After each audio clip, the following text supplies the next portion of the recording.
If you're in the process of setting up a shop on your WordPress website, then you're going to need to think about which payment gateway you're going to use to collect payments on there. Hey everyone, I'm Kelly Sparks, and today I'm going to talk to you about the different options for taking payments within WooCommerce. Now, the great thing about WooCommerce is that it supports the two most popular payment gateways right out of the box, Stripe and PayPal. Let's talk about Stripe first. So Stripe is great for new businesses as its transparent and straightforward one-size-fits-all transaction fees makes it really easy to understand. Here in the UK right now, it's 1.4% plus a 20p transaction fee, and there are no setup or monthly costs. Now, with Stripe, the customer can complete the payment using their credit card right within their website. So when you enable Stripe, you'll get like a little credit card box on your checkout where they can just fill in their details. So they don't need to be redirected to a third-party site to complete their payment, which makes it really easy. Another great thing about Stripe is that you can easily set up Google Pay or Apple Pay on your WooCommerce shop. And you can also set up subscriptions and recurring charges. The other most popular payment gateway, which is also built into WooCommerce, is PayPal, and it's just as easy to set up as Stripe. You do need a business account, so if you've already got a personal account, then you can't just use that one. You'll need to set up a specific business account, which is really good anyway, because you don't want to mix up your business and personal payments and receipts. Out of the box, your customer will be redirected away from your website to make a payment, which can confuse users who don't have a PayPal account, even though they can easily check out without one. That is one of the most popular queries I get when I set up a store with PayPal. The charging isn't as simple as Stripe, and it varies dependent on your location and transaction levels.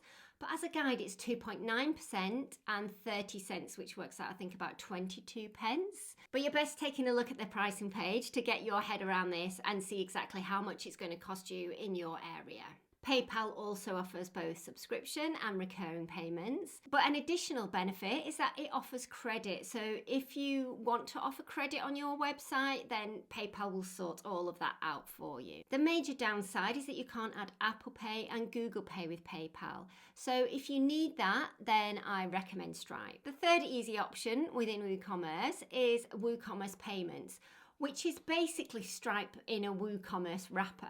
So that's great if you only take payments on your website, but if, like me, you have recurring billing or other things going on in Stripe or in PayPal outside of your website, then I wouldn't use that, because then you're going to just have to log into two places and just stick with Stripe or PayPal. There are many other payment gateways, and if you go to WooCommerce, and I'll drop a link below, that helps you to, that will show you everything that you can do with there. So for example, it integrates into Sage Pay and Square and various other ones. So if you specifically want to use something or your accountants ask you to use something, then have a look at that page and see if you can integrate with that particular gateway.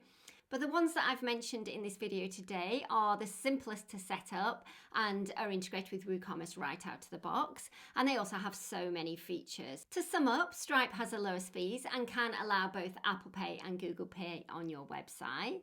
However, PayPal is a better known name, and as it saves users credit card details, it allows them to check out quickly by just logging into PayPal without having to go to their purse and get out their card, which is definitely an advantage when they're trying to sneakily buy something at work. So that could be the difference between making a sale and not. But it basically comes down to personal choice. And if you can't choose, then add them both. WooCommerce allows for this. And while it makes for a slightly more complicated checkout process, as you're forcing a visitor to make another choice before they pay, it could save the sale if you only offer one and they have a bad experience with that one. That could actually stop them from buying something from your website. I hope that I've helped you to choose the payment gateway for your website and maybe even given you a few ideas of other ways that you can take payments on your website.